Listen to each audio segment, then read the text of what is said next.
ધોરણ 12 સાયન્સ બી ગ્રુપના વિદ્યાર્થીઓ નીટની પરીક્ષા 4 મે 2025ના રોજ આપવા જઈ રહ્યા છે, ત્યારે સ્ટાર પરિવાર વતી આપ સૌને શુભકામનાઓ સાથે બેસ્ટ ઓફ લક.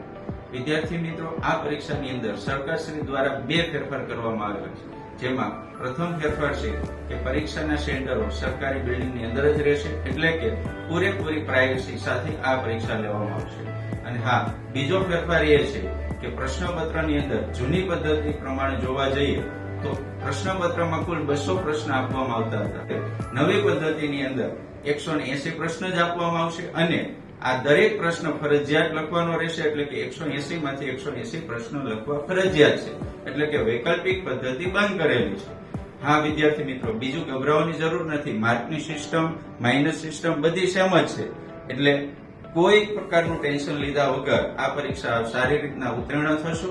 અને હા, વિશેષ ગાઈડન્સ માટે નીચે આપેલા નંબર ઉપર કોલ કરો અથવા તો આપેલ એડ્રેસ ઉપર રૂબરૂ મુલાકાત લઈ વિશેષ માહિતી મેળવી શકો છો. અને હા, નીટ 2025ની પરીક્ષા આપવા જઈ રહ્યા છો ત્યારે દરેક વિદ્યાર્થીઓને ખૂબ સારી શુભકામના અને બેસ્ટ ઓફ લક.